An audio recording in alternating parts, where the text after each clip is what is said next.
Hey everyone, welcome to सपना study academy. आज हम क्लास 10th ज्योग्राफी का चैप्टर नंबर 3 वाटर सोर्सेज के क्वेश्चन आंसर्स को करेंगे। आप देखेंगे कि अगर आप भी एग्ज़ाम में इसी तरह से आंसर्स देते हैं तो आपको बहुत ही अच्छे मार्क्स देखने को मिलेंगे। तो एनसीईआरटी एक्सरसाइज के फर्स्ट क्वेश्चन को देखते हैं। इसमें आपको बोला गया है based on the information given below classify each of the situation as suffering from water scarcity और not suffering from water scarcity. कुछ आपको नीचे स्टेटमेंट्स दी हुई हैं, आपने उन्हें देख के ये बताना है कि वहाँ पे पानी की कमी हमें देखने को मिल रही है या फिर नहीं मिल रही है। वाटर स्कैरसिटी क्या हो जाता है? पानी की कमी। आप यहाँ पे समझिए, जैसे आपको फर्स्ट स्टेटमेंट दी है कि कोई रीज़न है वहाँ पे रेनफॉल बहुत ज़्यादा होगा, तो हमें वहाँ पे पानी की कमी दिखेगी या फिर पानी बहुत होगा। अभी जहाँ भी पानी बहुत ज़्यादा आ रहा है, मतलब हाई रेनफॉल है, तो उस वजह से वहाँ पे क्या कंडीशन होगी? Not suffering from water scarcity. B statement है reason having high annual rainfall and large population. वहाँ पे बारिश तो ज़्यादा हो रही है लेकिन पॉपुलेशन भी क्या है? बहुत ज़्यादा है। जब पॉपुलेशन ज़्यादा हो रही है तो डिमांड और ज़्यादा हमारी बढ़ती जाएगी।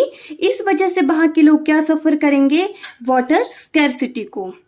थर्ड स्टेटमेंट आता है reason having high annual rainfall but water is very polluted. बारिश तो बहुत हो रही है, मतलब हमारे पास एनफ वाटर है, लेकिन जो पानी वहाँ पे मिल रहा है हमें वो बहुत ही ज़्यादा खराब है, बहुत पॉल्यूटेड है। अगर पानी ही बहुत ज़्यादा पॉल्यूटेड है तो हमें वहाँ पे क्या देखने को मिलेगा? वाटर स्कैरसिटी हमें देखने को मिलेगी। डी स्टेटमेंट है रीजन हैविंग लो रेनफॉल, बहुत ही कम बारिश हो रही है और पॉपुलेशन भी कैसी है? बहुत ही कम है। हालांकि बारिश तो कम हो रही है लेकिन डिमांड वहाँ पे ज़्यादा नहीं है क्योंकि पॉपुलेशन क्या है? बहुत ही कम है, तो इजली सभी की डिमांड्स पूरी हो सकती हैं। तो इसका क्या आंसर होगा? Not suffering from water scarcity. Second आपसे एमसीक्यू था, which one of the following statement is not an argument in favour of multipurpose river project. ठीक है, कि कौन से ऐसे स्टेटमेंट है जो फेवर नहीं करती है आपका मल्टीपर्पज रिवर प्रोजेक्ट को। तो अभी आप लोग देखेंगे कि जितने भी मल्टीपर्पज प्रोजेक्ट हैं वो क्या करते हैं? लार्ज स्केल डिस्प्लेसमेंट हो रहा है और इस वजह से जब वहाँ के लोगों का जो लिवलीहुड है वो भी क्या हो रहा है? उसका भी लॉस हो रहा है। तो इसका सही आंसर होगा ऑप्शन सी। आपके पास थर्ड पार्ट है, इसमें आपके पास कुछ फॉल्स स्टेटमेंट दी हुई है, कुछ गलत स्टेटमेंट दी हुई हैं। आपने आइडेंटिफाई करना है कि इसमें गलत क्या है और उसे करेक्टली आपने रीराइट करना है। जैसे आपका फर्स्ट है, इसमें आपके पास बोला हुआ है कि जो अर्बन सेंटर्स हैं वहाँ पे पॉपुलेशन ज़्यादा है और जो अर्बन लाइफस्टाइल होता है वो हेल्प करता है proper utilization of water resources. अभी जो अर्बन सिटीज़ होती हैं, पॉपुलेशन की वजह से क्या हो रहा है? जो पानी है वहाँ का खराब कर रहे हैं, एक्सप्लॉइट कर रहे हैं पानी को। तो ये वाला जो स्टेटमेंट है गलत दिया हुआ है। हम इसे करेक्ट कैसे कर सकते हैं कि जो ये लाइफस्टाइल है क्या कर रहा है? Over exploitation of water resources, कि जितने भी वाटर सोर्स हैं उन्हें तो ये खराब कर रहा है। सेकेंड है कि जितने भी आपके डैम वगैरह बनते हैं वो किसी भी तरह से रिवर के नेचुरल फ्लो को अफेक्ट नहीं करते हैं। अभी आपने मेरी वाली वीडियो देखी होगी जिसमें मैंने फुल चैप्टर को एक्सप्लेन किया है, तो उसमें मैंने डैम्स के बारे में आपको बहुत ही अच्छे से बताया था। उसमें क्या बोला है? जैसे आपका डैम बनता है तो वहाँ पे क्या कर रहे हैं? रिवर के फ्लो को हम कंट्रोल कर रहे हैं। ठीक है, तो इसमें हम करेक्ट आंसर क्या लिखेंगे कि जो रिवर का फ्लो है वो भी यहाँ पे अफेक्ट हो रहा है और जो सेडिमेंट होते हैं कहाँ बैठ जाते हैं? जाके जितना भी बॉटम होता है, जो रिजर्वायर है आपका, वहाँ पे जाके सेटल डाउन हो जाता है। बोला है कि गुजरात में जब हायर प्रायोरिटी पे रखा गया था अर्बन एरिया को, तो वहाँ के जो साबरमती बेसिन के जो फार्मर हैं वो किसी भी तरह से उन्हें कोई प्रॉब्लम नहीं थी। अभी सारा का सारा पानी आप अर्बन सिटीज़ में दे रहे हैं तो फार्मर्स को प्रॉब्लम तो होगी ही। तो यहाँ पे क्या दिया है? यहाँ पे वर नॉट लिखा है, आपका क्या है? हुए थे, मतलब यहाँ पे हम सिंपली क्या लिखेंगे? वर लिखेंगे। पार्ट में बोला है कि जो राजस्थान में रेन वाटर हार्वेस्टिंग होती है और ज़्यादा पॉपुलर हो रही है, किस वजह से? जो वहाँ पे इंदिरा गांधी कैनाल बनी है उस वजह से और ज़्यादा इसमें पॉपुलैरिटी आ रही है। लेकिन हो इसके अपोजिट रहा है, जो प्रैक्टिस है रूफटॉप रेन वाटर हार्वेस्टिंग की वो क्या हो रही है? डिक्लाइन हो रही है ड्यू टू दिस कैनाल। इसके साथ ही हमारा फर्स्ट क्वेश्चन भी यहीं पे फिनिश होता है। सेकंड क्वेश्चन है, आपने इसे 30 वर्ड्स में आंसर करना है। इसमें फर्स्ट पार्ट है explain how water becomes a renewable source. Renewable source क्या होते हैं, जो कभी खत्म नहीं होते हैं। तो आपने इन्हें ट्राई करना है कि अबाउट 30 वर्ड्स में इसका आंसर दें। जैसे मैंने यहाँ पे 29 वर्ड्स में इसका आंसर किया हुआ है। तो सबसे पहले तो आप बता दीजिए कि किस वजह से है रिन्यूएबल सोर्स।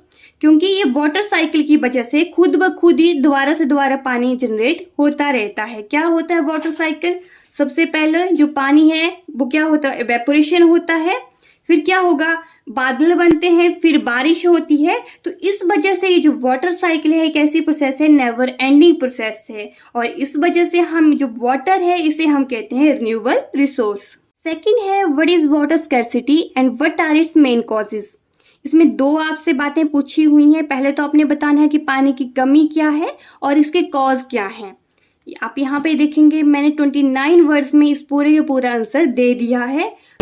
जब किसी रीजन में जो पीपल हैं उनकी डिमांड पूरी नहीं हो रही है पानी की, तो मतलब क्या हो गया, वहां पे वाटर स्कैर्सिटी होगी। इसके कॉजेज क्या क्या हो सकते हैं, जैसे increasing population, day by day population जो है इंक्रीज हो रही है, हमारी डिमांड पानी के लिए बढ़ती जा रही है। कहीं पे ज़्यादा पानी मिलता है हमें, कहीं पे कम पानी मिलता है। तो ये जो अनइक्वल सा डिस्ट्रीब्यूशन है उस वजह से भी हमें पानी की कमी देखने को मिलती है। और जो पानी होता है हम ह्यूमन एक्टिविटीज़ की वजह से उसे भी क्या कर रहे हैं, पॉल्यूट कर रहे हैं। तो ये था आपका सेकेंड पार्ट का आंसर।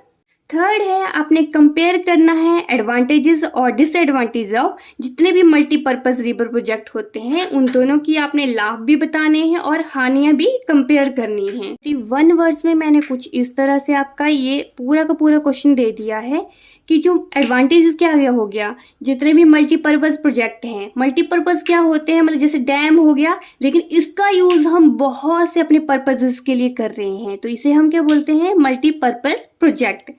क्या क्या यूज कर सकते हैं, इरिगेशन में यूज होता है, इलेक्ट्रिसिटी जनरेट करनी है तो हम इसका यूज करेंगे, फ्लड्स को कंट्रोल करता है, और अगर फिश ब्रीडिंग करनी है तब भी हम इसका यूज करते हैं। लेकिन इसके डिसएडवांटेजेस भी बहुत हैं। जितना भी लोकल फ्लोरा एंड फौना होता है, मतलब जो प्लांट स्पीसीज हैं, एनिमल स्पीसीज हैं, वो सारी की सारी क्या हो रही हैं, धीरे धीरे डिस्ट्रॉय हो रही हैं। अभी छोटे छोटे पानी में जो जीव जंतु होते हैं वो क्या होगा, पूरा का पूरा पानी आपका वहां पे इकट्ठा हो रहा है, तो वो बिल्कुल नीचे जाके बॉटम में वो सेटल हो जाता है।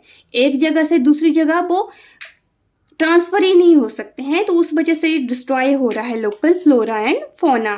जितने भी नेटिव विलेजेस हैं वो सारे के सारे पानी में ही सबमर्ज हो रहे हैं, और जो वहाँ के लोग हैं उन्हें भी अपना लिवलीहुड लूज करना पड़ रहा है। इस चैप्टर का थर्ड क्वेश्चन है जिसे आपने 120 वर्ड्स में एक्सप्लेन करना है। आपने बताना है रेन वाटर हार्वेस्टिंग कैसे करते हैं जितने भी सेमी एरिड रीजन्स होते हैं राजस्थान में। ठीक है, सेमी एरिड क्या हो गया, मतलब वहाँ पे इतना ज़्यादा पानी हमें देखने को नहीं मिलता है, तो इसे मैंने 119 वर्ड्स में एक्सप्लेन किया हुआ है। आप भी अपने एग्जाम्स में इसी तरह से एक्सप्लेन कीजिए। इस तरह की डायग्राम भी बना सकते हैं जिससे आपका पूरा का पूरा क्वेश्चन जो है वो यहीं पे आपका एक्सप्लेन हो जाएगा। तो आप यहाँ पे बता सकते हैं कि जो राजस्थान में हाउस बनते हैं वो कुछ इस तरह से बनते हैं कि जो उनकी छत होती है वो स्लोपिंग रूफ्स होती हैं।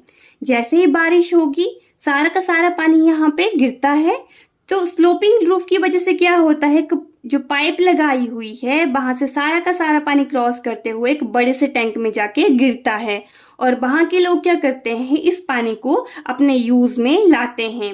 इस वजह से जो नेक्स्ट सीजन आता है, जब तक बारिश नहीं होती है तब तक लोगों के पास काफी पर्याप्त मात्रा में ये पानी होता है। तो ये है आपका rain water harvesting system in semi arid Rajasthan. इसमें बस आपको यही दिया हुआ है। लास्ट क्वेश्चन है इसका, describe how modern adaptation of traditional rain water harvesting methods are being carried out to conserve and store water. ठीक है, इसमें भी आपका कंजर्वेशन के बारे में बताया हुआ है। तो हमने पीछे पढ़ा कि राजस्थान में क्या करते थे, रूफ टॉप मेथड यूज करते हैं। ये वाला मैंने 112 वर्ड्स में एक्सप्लेन किया हुआ है। तो ये काफ़ी पॉपुलर रहा है इंडिया में। जो मैसूर के लोग हैं, मैसूर में एक विलेज है, वहाँ पे 200 घरों में क्या हो गया है, जो रूफ टॉप हार्वेस्टिंग सिस्टम है उन्होंने अपनाया हुआ है। ओके, जो स्टेट्स हैं तमिलनाडु में, वहाँ भी कंपलसरी किया गया है कि आपने जो रेन वाटर है उसे हार्वेस्ट करना है। उस तरह से वहाँ के घरों के स्ट्रक्चर भी तैयार हुए हैं। जो हिल और माउंटेन्स वाले लोग होते हैं वो क्या करते हैं, गुल्स और कुल्स बनाते हैं पानी को स्टोर करने के लिए। जो वेस्ट बंगाल के लोग होते हैं, नियर जहाँ पे फ्लड्स वगैरह आती रहती हैं, तो वो क्या करेंगे, जैसे आपकी रिवर है तो उसके साथ थोड़ा सा चैनल खोल के अपने खेतों की तरफ कर लेते हैं।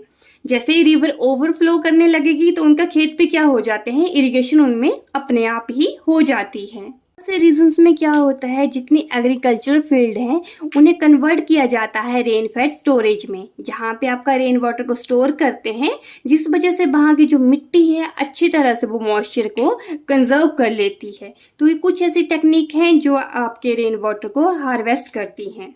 इसी के साथ ही जो चैप्टर 3 के क्वेश्चन आंसर्स हैं वो भी फिनिश होते हैं। अगर आप इस क्वेश्चन आंसर्स को या इस चैप्टर को बहुत अच्छे तरीके से समझना चाहते हैं तो मेरे डिस्क्रिप्शन में नीचे आपका लिंक दिया हुआ है, आप वो वीडियो भी देख सकते हैं। तब तक के लिए thank you and please do like share and subscribe to my YouTube channel.